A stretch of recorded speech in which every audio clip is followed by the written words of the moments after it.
In an artist studio by Christina Rossetti. Christina Rossetti ஃபேமஸான English poet, நிறைய romantic devotional children poems எழுதியிருக்காங்க. இவங்களுடைய சில ஃபேமஸான போயம்ஸ் பார்த்தோம் அப்படின்னா காப்ளின் மார்க்கெட் அண்ட் ரிமெம்பர், இது ரெண்டு இவங்களுடைய ஃபேமஸான போயம்ஸ். ப்ரீ ராப்லைட் மூமெண்ட்டை சேர்ந்த ஃபேமஸான ரைட்டர் அண்ட் பெயிண்டரான டான்டே கேப்ரியல் ரொசெட்டியோட சிஸ்டர் தான் இந்த கிறிஸ்டினா ரொசெட்டி. ஓகேவா, இவங்களுமே அந்த ப்ரீ ராப்லைட் மூமெண்ட்டை சேர்ந்தவங்க தான். ப்ரீ ராப்லைட் மூமெண்ட் அப்படின்னா ஒரு ஆர்டிஸ்டிக் மூமெண்ட், விக்டோரியன் பீரியடில் வந்த ஒரு மூமெண்ட். ஓகேவா, எதுக்கு அப்படின்னா அந்த பீரியடில் உள்ள அந்த ரைட்டிங்ஸாக இருக்கட்டும், அந்த பெயிண்டிங்ஸாக இருக்கட்டும், எதுவுமே வந்து அவங்களுக்கு திருப்திகரமாக இல்லை. ரொம்ப ரொம்ப ரொம்ப கிராண்டாக இருக்கிற மாதிரி இருந்துச்சு. ஸோ அதெல்லாம் வேணாம் அப்படின்னு சொல்லிட்டு கொஞ்சம் அதில் ஒரு கலைநயம் வேணும் அப்படின்னு சொல்லி உருவாக்கப்பட்ட ஒரு இயக்கம் தான் ப்ரீ ராப்லைட் மூமெண்ட். ஓகேவா, போத் ரைட்டிங்லேயும் சரி பெயிண்டிங்லேயும் சரி கொண்டு வரப்பட்ட ஒரு ஆர்டிஸ்டிக் மூமெண்ட் தான் இந்த ப்ரீ ராப்லைட் மூமெண்ட். ஓகேவா, அதை சேர்ந்தவங்க தான் இவங்க ரெண்டு பேர். இந்த இன் அண்ட் ஆர்டிஸ்ட் ஸ்டுடியோ அப்படிங்கிற இந்த சானட் வந்து 1856 எழுதப்பட்ட ஒரு சானட். ஆனால் எப்போ பப்ளிஷ் ஆயிருக்கு அப்படின்னா 1896 கிறிஸ்டினா ரொசெட்டி இறந்த பிறகு தான் பப்ளிஷ் ஆயிருக்கு. ஓகேவா, யாரால் அப்படின்னா இவங்களோட இன்னொரு பிரதர் வில்லியம் மைக்கேல் ரொசெட்டியால் பப்ளிஷ் ஆயிருக்கு இந்த போயம். ஓகேவா, இந்த சானட் அப்போ தான் பப்ளிஷ் ஆயிருக்கு. இவங்க உயிரோடு இருக்கும்போது பப்ளிஷ் ஆகலை, இறந்த பிறகு இவங்களுடைய பிரதரால் பப்ளிஷ் செய்யப்பட்டிருக்கு. ஓகேவா, இந்த போயம் பற்றி ஷார்ட்டாக பார்த்தோம் அப்படின்னா, இந்த போயமுடைய ஸ்பீக்கர் வந்து ஒரு ஆர்டிஸ்டோடைய ஸ்டுடியோவுக்கு போகிறாங்க. ஒரு பெயிண்டிங் ஆர்டிஸ்டோடைய ஒரு ஸ்டுடியோவுக்கு போகிறாங்க. அங்கே நிறைய படங்கள் வரைஞ்சி வச்சுருக்காரு. அப்போ அந்த படங்கள்லாம் வந்து நிறைய படங்கள், அங்கே இருக்கிற எல்லா படங்களுமே வந்து ஒரே லேடியை தான் ஃபோக்கஸ் பண்ணி வரையப்பட்டிருக்கு. ஆனால் டிஃப்ரெண்ட் போஸஸில்.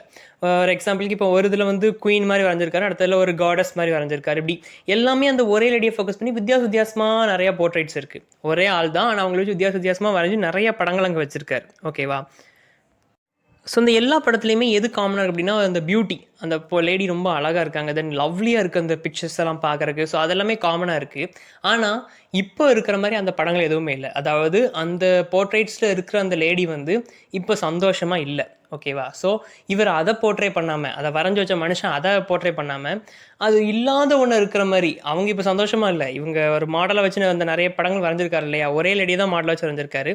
அந்த லேடி உண்மையிலேயே இருக்கிற ஒரு லேடி, அவங்க வந்து இப்போ ஹாப்பியாக இல்லை. ஆனால் இவர் தன்னுடைய பெயிண்டிங் மூலமாக அவங்கள ஒரு காடஸ் மாதிரி, குயின் மாதிரி, அவங்க ரொம்ப அழகாக காட்டி, சிரிச்சு சந்தோஷமாக இருக்கிற மாதிரி காட்டி, இல்லாத ஒரு விஷயத்தை இருக்கிற மாதிரி அந்த படங்கள் மூலமாக கன்வே பண்ணி அங்கே வரைஞ்சி வச்சுருக்காரு. ஓகேவா, ஸோ அதை இவங்க பார்க்குறாங்க, பார்த்து சொல்கிறாங்க.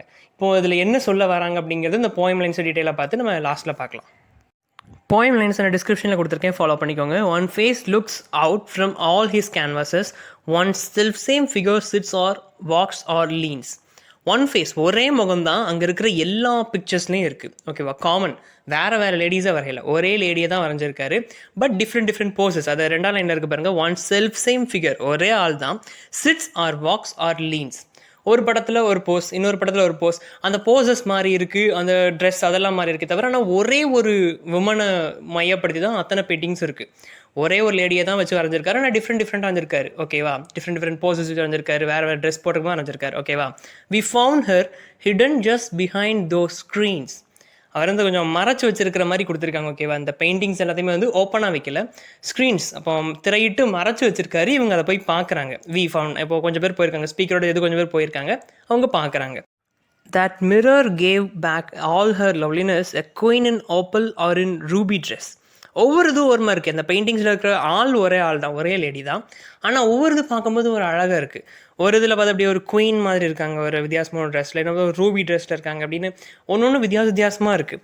எ nameless girl in fresh summer greens. இன்னொரு பிக்சரில் பார்த்தோம் அப்படின்னா நல்லா பிரைட் க்ரீன் கலர் ட்ரெஸ் போட்ட மாதிரி ஒரு பிக்சரில் இருக்காங்க. The same one meaning, neither more or less.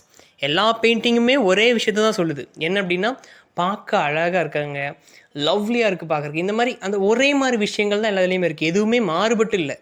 அந்த இந்த ட்ரெஸ்ஸுலையோ போசஸ்லேயோ வேறு மாதிரி இருக்குது. ஆனால் ஒரே லேடி, அது அந்த அவங்க முகம் சந்தோஷமாக இருக்கிற மாதிரி மட்டும்தான் இருக்குது. பார்த்தா நம்மளே ஒரு காதல் வயப்படுற மாதிரி மட்டும்தான் இருக்குது.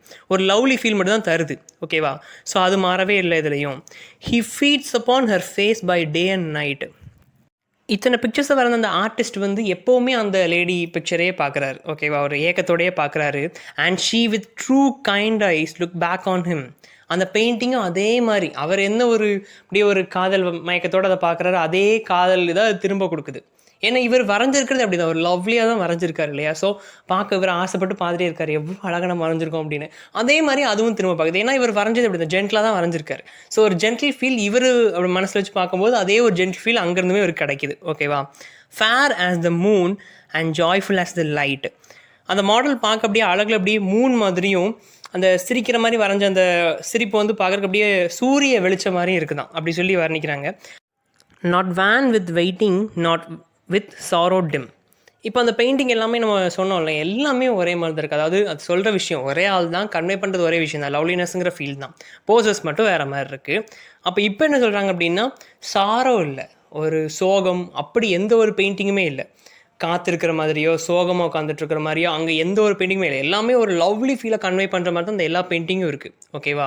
எந்த ஒரு பெயிண்டிங்கும் ஒரு சாரோஃபுல் ஃபீல் தர மாதிரியோ இல்லை ஒருத்தருக்காக வெயிட் பண்ணுற மாதிரியோ அப்படிலாம் வரையப்படலை. Not as she is but was when hope shone bright. அந்த லேடி, அந்த படத்தில் இருக்கிற லேடி உண்மையாகவே இப்போ எப்படி இருக்காங்களோ அப்படி அதில் காட்டப்படலை அப்படி சொல்கிறாங்க. ஓகேவா? அந்த லேடி வந்து உண்மையாக இருக்கிற ஒரு பர்சன் தான். ஏன்னா இவங்க எல்லாமே வந்து ஒரு ஆளை ஒரு மையமாக வச்சு தான் வரைவாங்க இல்லையா? ஒரு பிக்சர் போர்ட்ரேட் வரைகிறாங்க, ஒரு சர்ச்லையாக இருக்கட்டும் எங்கேயா இருக்கட்டும் வரைகிறாங்க அப்படின்னா ஒரு பர்சனை ஒரு மாடலாக வச்சு தான் அவங்கள வச்சு தான் அந்த போர்ட்ரேட்டை வரைவாங்க. ஓகே, ஜீசஸ் கிரைஸ்டாக இருக்கட்டும், மதன் மேரியாக இருக்கட்டும், ஒரு பர்சனை ஒரு இதாக வச்சு தான் வரைவாங்க. ஓகேவா? ஸோ அப்படி இருக்கும்போது இவர் உண்மையிலேயே ஒரு லேடியை வச்சு வரைஞ்சிருக்காரு. ஆனால் அந்த லேடி வந்து இப்போ ஹாப்பியாக இல்லை, ஆனால் இவர் ஹாப்பியாக இருக்கிற மாதிரி வரைஞ்சிருக்காரு. அவங்க இப்போ சோகத்தில் இருக்காங்க. ஆனால் இங்கே இருக்கிற ஒரு பிக்சர்லேயுமே அவங்க சோகமாக இருக்கிற மாதிரியோ யாருக்காகவோ காத்திருக்கிற மாதிரியோ கவலையில் இருக்கிற மாதிரியோ இல்லை. நல்ல சந்தோஷமாக ராணி மாதிரி ஒரு தெய்வம் மாதிரி இருக்கிற மாதிரி தான் இவர் வரைஞ்சிருக்காரு. அதான் அதில் கொடுத்துருக்காங்க, நாட் ஆஸ் ஷீ இஸ். அவங்க இப்போ எப்படி இருக்காங்களோ அப்படி இவர் வரையலை. But was when hope shone bright. அவங்க ஒரு நேரத்தில் நல்லா சந்தோஷத்தோட ஒரு நம்பிக்கையோடு இருக்கும்போது நல்லா பிரைட்டாக இருந்தாங்க இல்லையா, அதை வச்சு வரைஞ்சிருக்காரு. நாட் ஆஸ் ஷீ இஸ், அவங்க இப்போ இருக்கிற மாதிரி வரையலை. But as she fills his dream. அவர் கனவு உலகத்தில் அவங்க எப்படி இருக்காங்களோ அதை மாதிரி வரைஞ்சிருக்காரே தவிர உண்மையிலேயே அந்த விமன் எப்படி இருக்காங்களோ அப்படி இவர் வரையலை அப்படின்னு சொல்லி இந்த சானட்டை என் பண்ணுறாங்க கிறிஸ்டினா ரொசட்டி. இப்போ இந்த போயமுக்கு தீம் அப்படின்னு பார்த்தோன்னா ஆப்ஜெக்டிஃபிகேஷன் தான் அதோடைய ஃபர்ஸ்ட் தீம். ஓகேவா? எப்படி நம்ம ஆப்ஜெக்டிஃபை பண்ணுறோம் அப்படிங்கிறது தான். இப்போ அவர் வந்து எல்லா பெயிண்டிங்கும் வரைஞ்சிருக்காரு, முழுக்க ஒரு டிவைன் ஃபீல் தர மாதிரியும் ஒரு அழகு இருக்கிற மாதிரி தான் வரைஞ்சிருக்காரு. ஆனால் அது உண்மை கிடையாது. அவங்க இப்போ எப்படி இருக்காங்க அப்படின்னா ரொம்ப ஒரு மாதிரி சோகத்தில் இருக்காங்க அந்த லேடி. ஆனால் இவர் அதை காட்டலை. இவர் ஏதோ அவங்க சந்தோஷமாக ஒரு ராணி மாதிரி இருக்கிற மாதிரி சந்தோஷமாக இருக்கிற மாதிரி தான் அத்தனை போர்ட்ரேட்ஸ்லையும் காட்டியிருக்காரு இல்லையா? ஸோ இதை வந்து கிறிஸ்டினா ரொசட்டி எப்படி சொல்கிறாங்க அப்படின்னா, அந்த விக்டோரியன் சொசைட்டியில் இருக்கிற பெயிண்டர்ஸ் மேலேயும் மற்ற மென்னு மேலேயும் ஒரு கிரிட்டிசம் மாதிரி கொடுக்குறாங்க. அங்கே இருக்கிற எல்லாருமே வந்து விமனுடைய அந்த காம்ப்ளெக்சிட்டியை புரிஞ்சிக்க மாட்டேங்கிறாங்க. விமன்னா அவங்கள பொறுத்த வரைக்கும் இப்படி தான் இருக்குன்னு சொல்லி இவங்களே ஒரு ஆப்ஜெக்டிஃபிகேஷன் வச்சுருக்காங்க. இப்படி தான் இருப்பா, அவளாக இப்படி தான் இருக்கணும், இப்படி தான் நம்ம வரையணும், இப்படி தான் காட்டணும், இப்படி தான் போர்ட்ரே பண்ணணும்னு இவங்களாம் ஒரு இது வச்சுருக்காங்க. அவங்களுடைய ஃபீலிங்ஸை கூட யாரும் மதிக்க மாட்டேன்றாங்க. என் விமன்னா இப்படி தான் இருக்கணுமா, அவளுக்குள்ளேயும் கஷ்டம் இருக்கும் சோகம் இருக்கும், ஆனால் அவங்கள பொறுத்த வரைக்கும் ஒரு அழகான ஒரு உருவமாக தான் நம்ம இருப்போம் அவங்க பெயிண்டிங்ஸில் அப்படிங்கிற மாதிரி ஒரு கிரிட்டிசமாக தான் இந்த போயம் எழுதியிருக்காங்க கிறிஸ்டினா ரொசட்டி. ஓகேவா? இதனோட தீம்ஸ் அதான் objectification of women in art. ஆர்ட்டில் அவங்க எப்படி ஆப்ஜெக்டிஃபை பண்ணுறாங்க, தென் பெர்செப்ஷன், அவருடைய பெர்செப்ஷன் எப்படி இருக்குது அப்படிங்கிறதும் ஆர்ட்டுங்கிறது அவருடைய முக்கியமான தீம்ஸ்.